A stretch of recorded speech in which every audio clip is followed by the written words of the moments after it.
Bueno, parece una perogrullada, pero la realidad es que los cristianos, la mayoría de cristianos, no creen que Jesús hablara de la reencarnación. De hecho esas preguntas a la inteligencia artificial, a Meta, ¿no? Meta de WhatsApp, ¿no? Que ha aparecido ahí de repente. Y no te conozco, pero has aparecido ahí, voy a preguntarte cosas, ¿no? Y una de las preguntas que le he hecho es esa. Si creen los cristianos en la reencarnación. Bueno, antes de eso le he hecho otra pregunta que tenía curiosidad por saber. ¿Sabéis cuántos cristianos hay en el mundo? Yo no lo sabía, por eso se lo he preguntado a Meta, ¿no? Que sí que lo sabes. Bueno, pues hay 2.400 millones. 2.400 millones.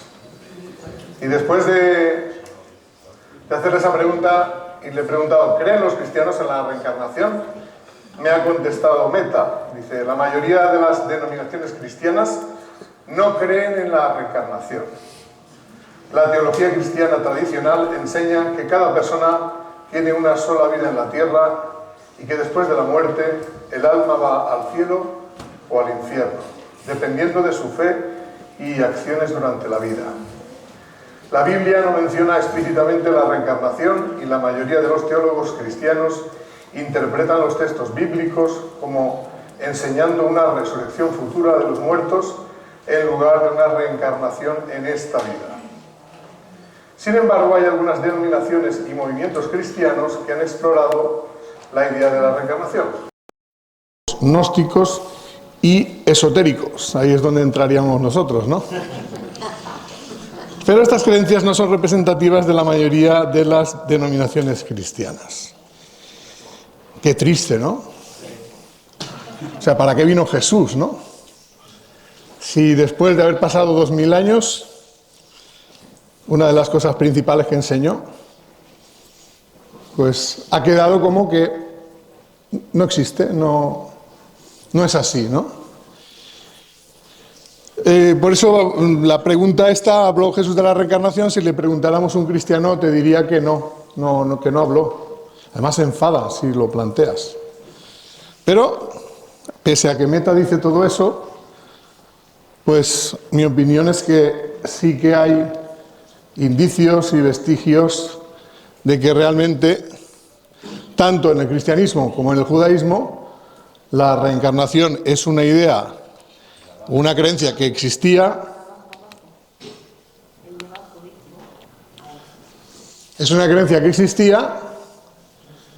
y que Jesús la enseñó. Y de esto voy a seguir un poco el razonamiento que se hace en el capítulo 4 del Evangelio según el Espiritismo, un capítulo titulado Nadie puede ver el reino de Dios si no nace de nuevo. Aparte de eso, os quiero... Perdón, me he ido mucho.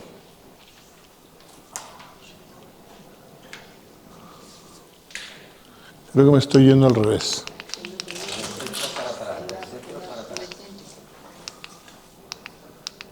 Vale.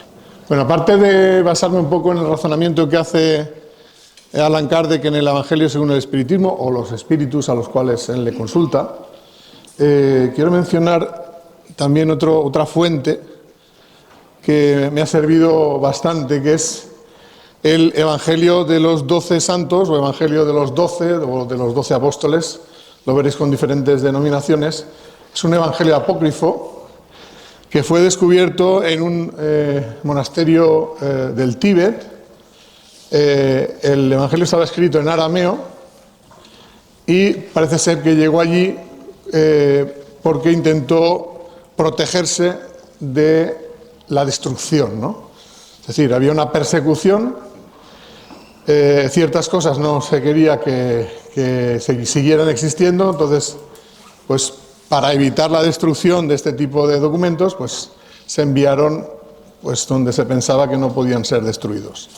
Y entonces un reverendo cristiano, el reverendo Gideon Jasper Ousley, lo encontró y lo tradujo del arameo, y la verdad, la sorpresa fue que ahí se veía o se hablaba explícitamente del mensaje de Jesús y de la reencarnación. Luego os iré citando textos. Bueno, primero hablaros un poquito de la reencarnación en el judaísmo, ¿vale? Esto sería antes de la aparición de Jesús, ¿no? ¿Qué vestigios hay de que exista la reencarnación en el judaísmo? Como he dicho antes, para muchos la reencarnación parece ser una creencia que pertenezca exclusivamente a las religiones orientales, y pues no la consideran propia del judaísmo o del cristianismo. Y sin embargo, la reencarnación es una creencia judía que tiene una extensa tradición. Por ejemplo, si empezamos, antes de empezar a hablar de pruebas de eso, quería hablaros un poquito de qué significa la palabra resurrección. Porque realmente la palabra resurrección tiene un significado mucho más amplio de lo que ha quedado para el cristianismo, ¿no? La palabra resurrección se deriva del verbo resurgere o resurgere, y está formado por el prefijo re, que significa repetición, de nuevo, y el verbo surgere, que significa levantarse o alzarse.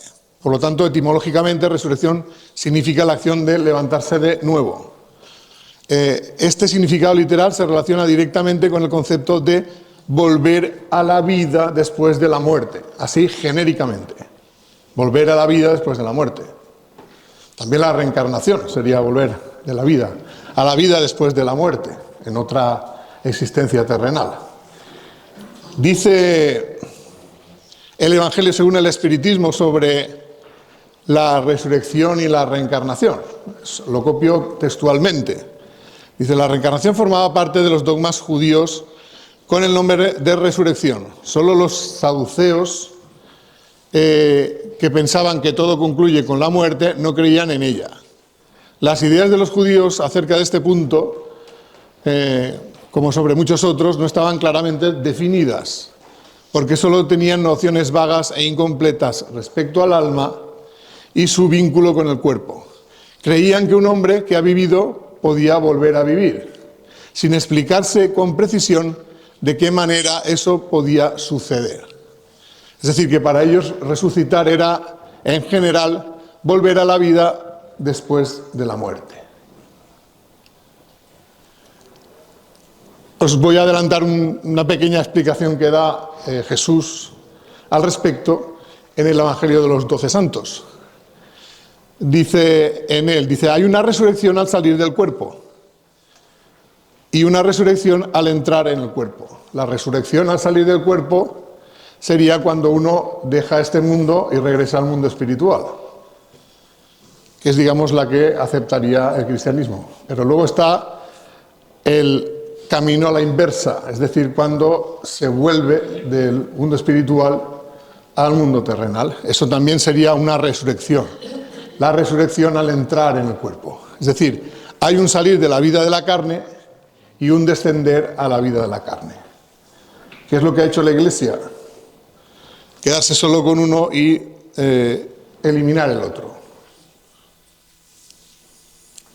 Bueno, algunas referencias a la reencarnación en el Antiguo Testamento, también sacadas del Evangelio según el Espiritismo. Hay una en el libro de Isaías 26-19, dice: aquellos de vuestro pueblo a quienes hicieron morir vivirán de nuevo, los que eran muertos en medio de mí resucitarán.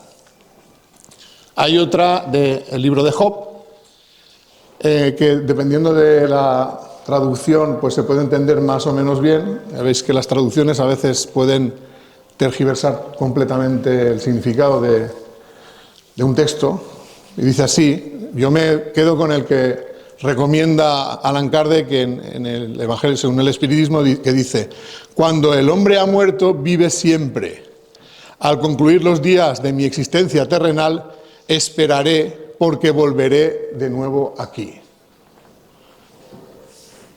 Y hay otra referencia que no aparece en el Evangelio según el Espiritismo, que para mí también hace referencia a la reencarnación, que es cuando el profeta Malaquías anuncia una nueva encarnación del profeta Elías.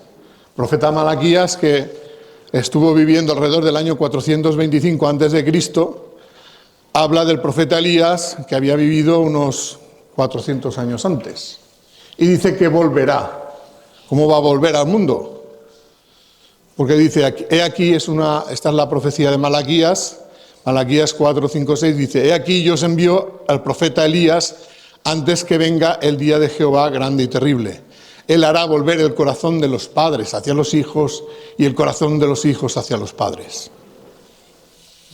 Este es el anuncio de la venida de Elías, que luego Jesús confirmará como Juan el Bautista. Es cuando Jesús dice Juan es el profeta Elías que había de venir. Bueno, vamos a analizar un poquito cómo ha ido evolucionando la idea de la reencarnación en el judaísmo después de Cristo, es decir, de forma independiente y separada de Jesús. Porque los judíos, a día de hoy, aunque no lo creáis y aunque diga lo que diga la inteligencia artificial, hay muchos judíos que creen en la reencarnación, sobre todo los judíos cabalistas. No sé si conocéis este libro, el Zohar, bueno, es más una enciclopedia que un libro en sí. El Zohar, libro del esplendor, es una obra maestra sagrada etiquetada como el texto más importante de la Cábala después de la Biblia en el judaísmo. Recopila comentarios místicos sobre los 5 libros de Moisés, integrando conceptos de la Torá oculta o espiritual tras el relato literal. Bueno, pues ¿qué dice la Torá? Perdón, el Zohar. ¿Vale? El Zohar se atribuye a este rabí Shimon Bar Yochai, un rabí del siglo II después de Cristo, al cual se consideraba un místico que logró elevarse a niveles sublimes de conciencia y vislumbró dimensiones superiores de la realidad que él plasmó en este libro. Bueno, pues como os digo, os he extraído un texto del Zohar que dice así. Dice, todas las almas están sujetas a la reencarnación y la gente no conoce los caminos de Dios. No saben que son traídos frente al tribunal, tanto antes de entrar a este mundo como después de dejarlo. Son ignorantes de las muchas reencarnaciones y de los trabajos secretos que tienen que realizar. Los hombres no saben cómo las almas vuelan de un lado a otro, como una piedra que es arrojada con una onda. Pero ya se acerca el tiempo en que estos misterios serán revelados. O sea, es una mención directa a la reencarnación, que continuará en este libro llamado El Portal de las Reencarnaciones, que es un libro cuyas enseñanzas se atribuyen al rabí Isaac Luria, que vivió alrededor del año 1500. Más que lo escribiera él, lo que ocurrió es que un discípulo suyo, Yaín Vital, recopiló y organizó esas obras y pues llamó a ese libro El Portal de las Reencarnaciones. Bueno, este es otro texto extraído de este libro. Se sabe que la razón por la cual el alma de un hombre desciende a este mundo una y otra vez es para completar las rectificaciones. Tikkunim sería el nombre en hebreo de las rectificaciones. Las rectificaciones que no logró realizar en sus vidas anteriores. Un alma necesita regresar muchas veces, encarnándose en diferentes cuerpos, hasta que haya expiado todas sus transgresiones y haya elevado todas las chispas de santidad que le corresponden. Ahí queda eso. O sea, los judíos cabalistas creen en la reencarnación. Y todo esto viene de muy atrás. Hablemos ahora de la reencarnación en el cristianismo, que es lo que tiene más que ver con el título de la charla.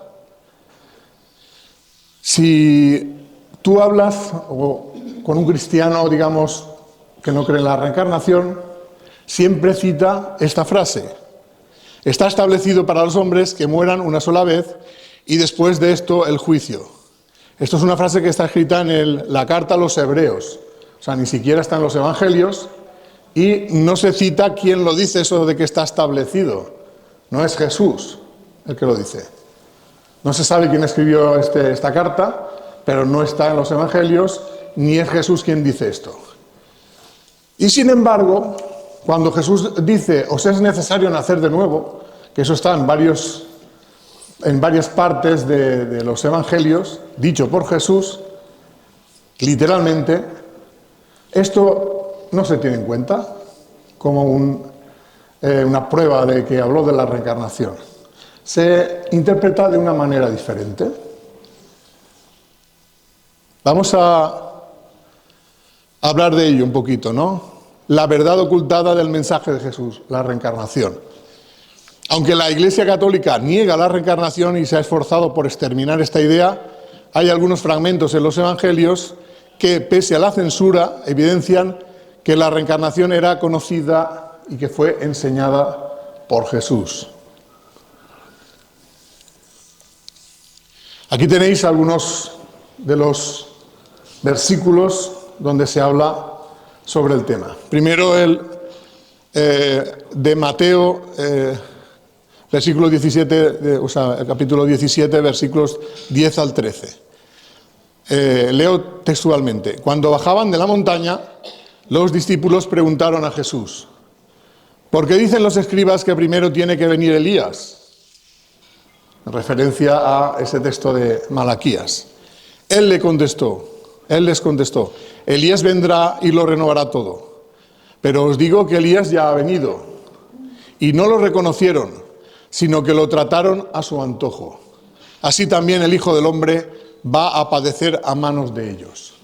Entonces entendieron los discípulos que se refería a Juan el Bautista. Por si esto fuera poco, esto mismo aparece en otro versículo del Evangelio de Mateo. Dice así, desde que vino Juan el Bautista hasta ahora, el reino de los cielos sufre violencia y los que usan la fuerza pretenden acabar con él. Todos los profetas y la ley fueron solo un anuncio del reino hasta que vino Juan. Y si ustedes quieren aceptar esto, Juan es el profeta Elías que había de venir. Los que tienen oídos, oigan.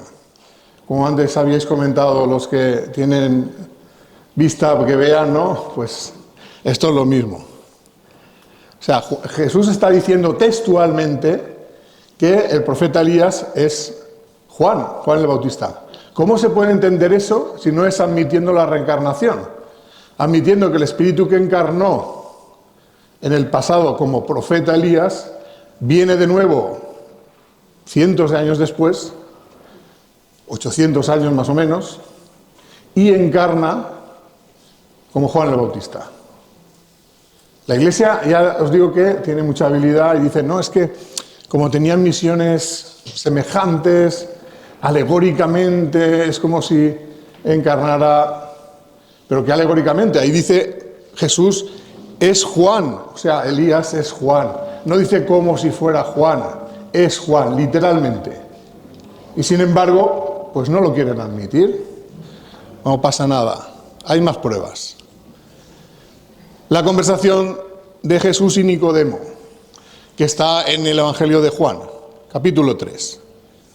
Dice, había un hombre de los fariseos que se llamaba Nicodemo, un principal entre los judíos. Este vino a Jesús de noche y le dijo, Rabí, sabemos que has venido de Dios como maestro, porque nadie puede hacer estas señales que tú haces si no está Dios con él. Y entonces respondió Jesús y le dijo, de cierto te digo, que el que no naciere de nuevo no puede ver el reino de Dios. El que no naciere de nuevo no puede ver el reino de Dios. Y ahora es cuando la Iglesia dice, no, pero es que esto significa, nacer de nuevo es un cambio espiritual, ¿no? Te transformas y es como nacer de nuevo. Pero ¿qué entiende Nicodemo de esa frase de Jesús? Entiende una reencarnación literalmente, porque dice así, Nicodemo le dijo, ¿cómo puede un hombre nacer siendo viejo? ¿Puede acaso entrar por segunda vez en el vientre de su madre y nacer? Textualmente, Nicodemo ha entendido que se trata de la reencarnación. Respondió Jesús: de cierto te digo que el que no naciere de agua y del Espíritu no puede entrar en el reino de Dios. Naciere del agua, el agua era referencia a la materia. En aquella época no se conocían los átomos, pero pues se consideraba el agua como símbolo de la materia, ¿no? Entonces era como decir, el que no naciere de la materia y del Espíritu no puede entrar en el reino de Dios. No del Espíritu Santo, que hay unas traducciones que ponen el Espíritu Santo. Ese santo no está en el original. Se refiere al Espíritu, la naturaleza espiritual. Lo que es nacido de la carne, carne es, y lo que es nacido del Espíritu, Espíritu es. No te maravilles de que te dije, os es necesario nacer de nuevo. Y uno podría pensar, bueno, se puede interpretar de muchas maneras, no está claro que hable de la reencarnación. No pasa nada. Vámonos al Evangelio de los 12, este Evangelio apócrifo que fue salvado de la destrucción y que tiene la versión completa de esta conversación, porque parece ser que resulta que la versión que hay en los Evangelios canónicos es una versión recortada. ¿Y qué se recorta? Lo que hace falta para entender a qué se refiere Jesús. Está en el capítulo en el Evangelio de los 12, el capítulo 37, que se titula El renacimiento del alma. Y empieza así. Jesús estaba sentado en el pórtico del templo y se le acercaron muchos para conocer su enseñanza. Y uno le preguntó: Señor, ¿qué enseñas sobre la vida? Y él les dijo: benditos los que tienen que soportar muchas experiencias, pues a través del sufrimiento llegarán a ser perfectos. Serán como los ángeles del cielo, de Dios en el cielo, y ya no morirán ni tampoco renacerán, pues muerte y nacimiento ya no dominarán sobre ellos. Los que hayan sufrido y vencido serán hechos pilares del templo de mi Dios y nunca más lo abandonarán. En verdad os digo que si no nacéis de nuevo del agua y del fuego, no veréis el reino de Dios. Es decir, lo está hablando públicamente. Públicamente. ¿Y qué es lo que pasa? Que los miembros del Sanedrín se enteran de esto. Y entonces es cuando envían a Nicodemo y a otros miembros del Sanedrín, pero Nicodemo era uno de ellos, a preguntarle a Jesús que qué había querido decir. Dice así: y un rabí vino a él de noche por miedo a los judíos y le preguntó: ¿cómo puede un hombre nacer de nuevo siendo viejo? ¿Puede entrar por segunda vez en el seno de su madre y nacer? Tal cual está en el Evangelio canónico. Y Jesús contesta, inicialmente igual que en el otro: en verdad te digo que si alguien no vuelve a nacer de la carne y del Espíritu, no podrá entrar en el reino de Dios. El viento sopla donde quiere y bien oyes su voz, pero no sabes de dónde viene ni a dónde va. La luz brilla desde el este hasta el oeste, el sol se levanta de las tinieblas y desciende de nuevo las tinieblas. Y esta es la parte con chicha. Así le ocurre al hombre de vida en vida. Cuando viene de las tinieblas, eso sería cuando está en el plano espiritual, ya estuvo antes aquí. Y cuando desciende de nuevo a las tinieblas, es para demorarse un poco y después volver a estar aquí. Así, atravesando muchos cambios, debéis volveros perfectos, tal como está escrito en el libro de Job: soy un peregrino cambiando de sitio en sitio y de casa en casa, hasta que llegue a la ciudad y a la mansión eternas. Y Nicodemo le preguntó: ¿cómo puede suceder esto? Jesús contesta: si os hablo de cosas terrenales y no creéis, ¿cómo creeríais si os hablase de cosas celestiales? Nadie ha subido al cielo, sino que ha bajado del cielo el que está en el cielo. O sea, todo ese tramo recortado del Evangelio que ha llegado y se ha quedado como el que da a la Iglesia por bueno. Más fragmentos del Evangelio de los 12, por si no era suficiente. Alguien le pregunta a Jesús: Maestro, ¿cómo quieres que enterremos a nuestros muertos? Y Jesús contesta: en verdad os digo que no existe la muerte. Lo que consideráis muerte es el portal a la vida. y la sepultura es la puerta de la resurrección. No os aflijáis ni lloréis por los que os han abandonado, sino más bien alegraos por su entrada en la vida. Así como todas las criaturas vienen de lo invisible a este mundo, así regresan a lo invisible, y así volverán hasta que estén purificadas. Hay una resurrección al salir del cuerpo y una resurrección al entrar en el cuerpo. Hay un salir de la vida de la carne y un descender a la vida de la carne. El cuerpo que colocáis en la sepultura o que es consumido por el fuego no es el cuerpo que será, pues los que vendrán recibirán otros cuerpos, y lo que sembraron en una vida lo recogerán en otra. Esta es otra máxima de Jesús: se cosecha lo que se siembra, que no se puede entender si no se admite la reencarnación.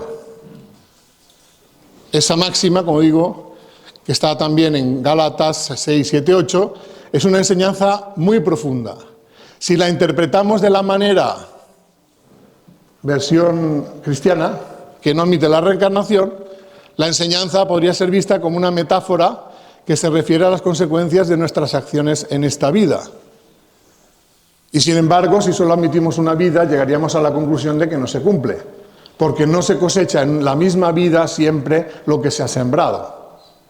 Por lo tanto, alguien podría decir, es mentira lo que dijo Jesús, porque yo he observado que hay gente que obra mal y no acaba pagando por el daño que ha hecho, y otra gente que obra bien y parece que todo sean desgracias en su vida. Por lo tanto, para entender esa máxima de Jesús, haría falta admitir la reencarnación.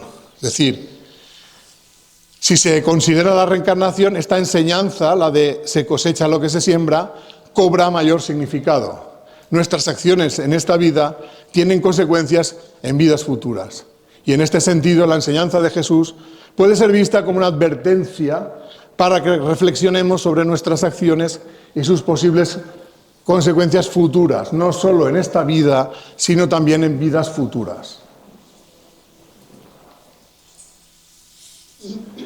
El llamado cristianismo gnóstico sería aquel que todavía recogía parte del mensaje original de Jesús.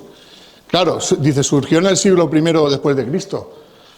Como no podía ser de otra manera, porque surge gracias al mensaje de Jesús. Algunos de los principios clave del gnosticismo eran la importancia del conocimiento espiritual, llamado gnosis, para alcanzar la salvación, y otra, la creencia en la reencarnación y la idea de que el alma debe pasar por múltiples vidas para poder alcanzar la perfección. ¿Qué es lo que pasa con el cristianismo gnóstico? Que es erradicado. ¿Erradicado por quién? Por los jerarcas de la Iglesia, que acaban considerando que el credo de la Iglesia debía de eliminar esta enseñanza.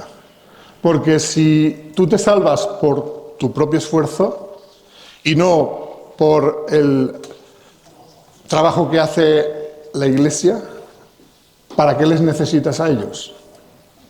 Esa era un poco la filosofía. Por ejemplo, Orígenes de Alejandría, erudito asceta de los primeros siglos del cristianismo, considerado padre de la Iglesia y uno de los pensadores más importantes del cristianismo primitivo. Orígenes creía que las almas humanas preexistían antes de su encarnación, y la justificación para eso es que, bueno, como era griego, pues se dejó influir por la influencia de Platón, ¿no? Al final, pues las ideas de Orígenes acaban siendo rechazadas por la Iglesia, porque eso también era sugerir, en cierta manera, que podía existir la reencarnación. Si el alma existía antes del cuerpo y entraba en el cuerpo, pues también podía continuar viviendo y volver a entrar, ¿no? Entonces, tanto las ideas de Orígenes como la de otros padres de la Iglesia, y también todos los textos que hablaban sobre la reencarnación atribuyendo ese mensaje a Jesús, son eliminados. A partir del Concilio de Nicea, celebrado en el año 325 después de Cristo, las enseñanzas gnósticas son consideradas heréticas y quedan excluidas del credo de la Iglesia, y sus seguidores son perseguidos y sus escritos son declarados apócrifos y destruidos. Y esa es la razón por la cual hoy en día el cristianismo no cree en la reencarnación, porque hubo gente que se dedicó a exterminar esa creencia desde casi el principio. Y esta misma idea de la adulteración que ha recibido el mensaje de Jesús como consecuencia de esa influencia de gente que vivió después de Jesús, que se apropiaron de su mensaje y lo manipularon, también está recogido en el Evangelio según el Espiritismo. Dice: sin el principio de la preexistencia del alma y de la pluralidad de las existencias, la mayoría de las máximas del Evangelio son ininteligibles. ¿Qué es lo que pasa ahora? La Iglesia interpreta de una manera muy particular, siempre esquivando la explicación directa, que es la de admitir la reencarnación, y entonces pues han creado un sistema que no tiene ni pies ni cabeza, con el tema de una única vida, la condenación eterna o la salvación eterna, que no explica lo que ocurre en el mundo, ni hace justicia a los méritos de cada uno. Porque por muy malo que uno sea, lo que haya hecho ha tenido un principio y un final. No puede recibir una condenación eterna por algo que no ha sido eterno.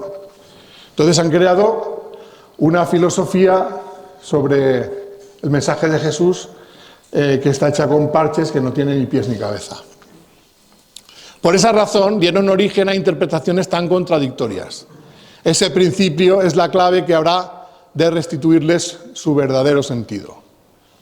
Eso ha hecho el espiritismo, pero lo lamentable es que ha quedado como excluido del cristianismo, cuando en realidad el mensaje de Jesús para Kardec era el verdadero mensaje.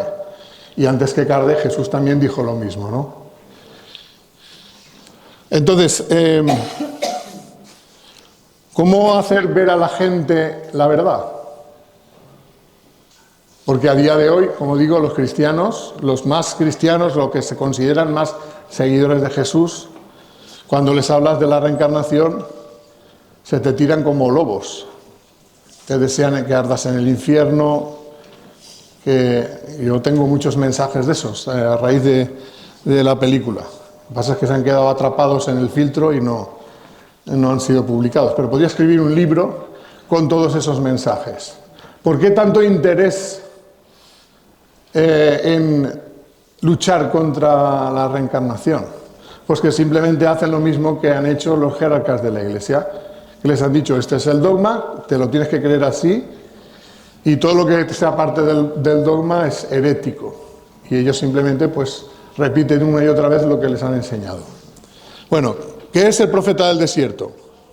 El profeta del desierto es una película que está pensada para contar la verdad de lo que pasó hace 2000 años. Y eso incluye restituir el mensaje verdadero de Jesús.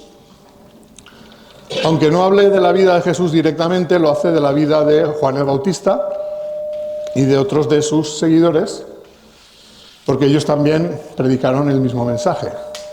Además, es más fácil hablar de Juan porque casi no hay nada escrito sobre él, que hablar de Jesús, que parece que ya esté todo escrito y que todo el mundo sabe a pies juntillas la vida de Jesús, solo por lo que han aprendido de la Iglesia, cuando, como digo, el mensaje de la Iglesia está totalmente adulterado. Y eso históricamente puede ser comprobable para aquel que tenga el deseo de conocer la verdad.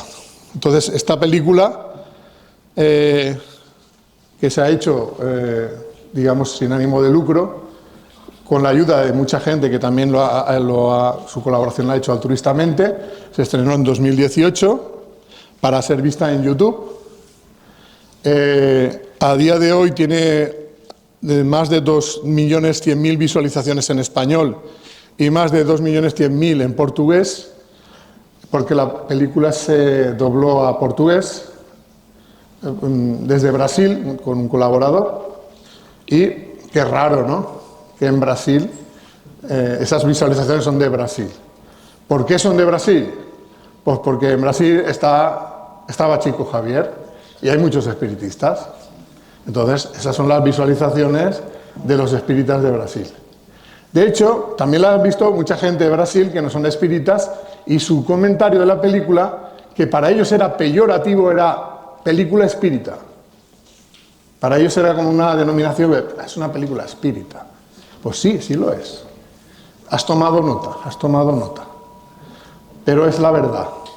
Por lo menos así lo veo yo. Bueno, como digo, sobre todo en Sudamérica y en Hispanoamérica y en Brasil también ha habido pues gente que son cristianos, ¿no? Cristianos que no creen en la reencarnación, pues que se enfadaban por el mensaje. Pero bueno, ahí está, que cada uno piense lo que quiera, a mucha gente le ha ayudado y pues decidimos que era buena idea hacer una segunda parte, que es esta de aquí, El profeta del desierto 2, María de Magdala, que se estrenó en diciembre de 2023. Con esta vamos por 290.000, creo que 295.000 visualizaciones, porque pensamos que la historia todavía no estaba completada, que hacía falta explicar más cosas y sobre todo aclarar el papel de María Magdalena, que ha sido muy controvertido también a lo largo de la historia. A María Magdalena durante mucho tiempo se la ha considerado prostituta arrepentida. No es que hubiera nada de malo, aunque lo fuera, pero es que no fue así. No fue así. Y a día de hoy la Iglesia Católica lo ha reconocido. Es una invención de un papa de la Iglesia Católica, no de la ortodoxa, porque tú vas a la Iglesia Ortodoxa y no hay ni rastro de la historia esta de la prostituta arrepentida, que fusiona diversos personajes femeninos de los Evangelios, en los cuales no indica cómo se llaman, pero este hombre los junta a todos y pues lo atribuye a María Magdalena, y de ahí se crea el personaje de la prostituta arrepentida. Y sin embargo, en el Evangelio, si tú lo lees, ves que lo de María de Magdala o Magdalena aparece por primera vez en la crucifixión de Jesús. Ahí es donde aparece el nombre María de Magdala, como mujer que acompañaba a la madre de Jesús y a otros discípulos cuando se produce la crucifixión de Jesús. Entonces, hasta viendo los propios evangelios, te das cuenta que la gente prefiere creer más en lo que le cuentan los jerarcas que en lo que pone en los evangelios. Bueno, la cuestión es que queríamos explicar el tema de quién fue María de Magdala. Ahí tenéis una versión, no os voy a adelantar más. Esto fue una foto que nos hicimos uno de los días de rodaje. Siempre la pongo porque pues, la verdad es que ha colaborado mucha gente, como digo, sin ánimo de lucro. Esta segunda parte está más trabajada a nivel de película, ¿no? Tiene mejor calidad y pues es la que estamos ahora intentando pues, dar a conocer. Y pues antes de acabar me gustaría poneros el tráiler de la película. Como digo, se puede ver en YouTube gratuitamente. Ahora en estas Pascuas ha subido bastante las visualizaciones. Y ya pues para ir acabando, pues también mencionaros los libros que ya seguramente conocéis, Las leyes espirituales y la ley del amor, que se pueden descargar gratis en internet, y si queréis tenerlos en papel, pues hemos traído, ya bueno, aquí Rosa tiene en la asociación, pero si hiciera falta, pues tenemos más. Y pues agradecer también a todos los colaboradores que han contribuido a extender los libros, porque gracias a ellos pues el mensaje pues se está extendiendo bastante. Y ya pues, simplemente para acá, pues daros las gracias por vuestra atención, y ahora me vais a dejar que ponga la peli y ya luego ya seguimos. La peli, el tráiler.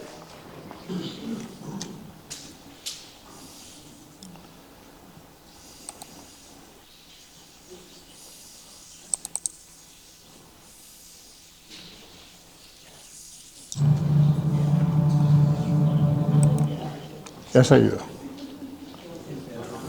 ¿No?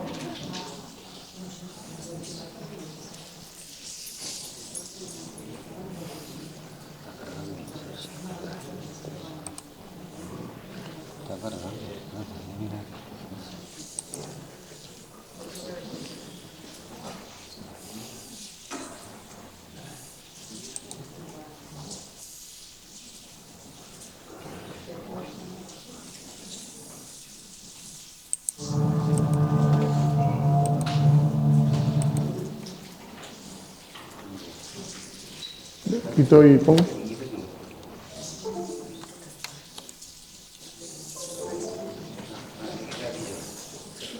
Ya va.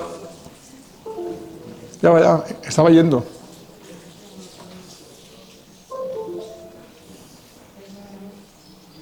Ahí está.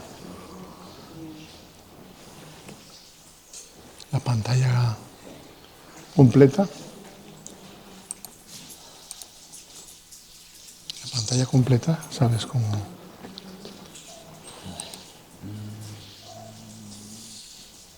Ver. Pantalla completa. Vale.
Padre, yo no conozco a ese hombre. Su padre me ha pedido eso, ¿sabes? Y yo le he dado mi consentimiento. Pero Jacob, Mujer, ¿qué me dices, María? ¿Das tu consentimiento? no. Tú harás lo que yo te digo. Padre, ¿qué soy yo para ti? ¿Una oveja más de tu rebaño la que debe saber por vosotros? Ya sabes cómo es la vida de las mujeres. No soportaría una vida sometida a un hombre al que no amo, teniendo que hacer con él cuando le dé la gana. Me moriría. ¿Qué pasa? ¿Por qué estás tan triste? Mi padre me quiere obligar a desposar y yo no quiero. No sé qué hacer. Está aquí Juan, en el jaleo, el profeta del que todos hablan. Vamos a escucharlo. ¿Quién sabe? Igual encuentras consuelo en sus palabras. Reclamáis vuestra libertad a los humanos, pero vuestras mujeres encuentran más libertad en Roma que en su propio hogar.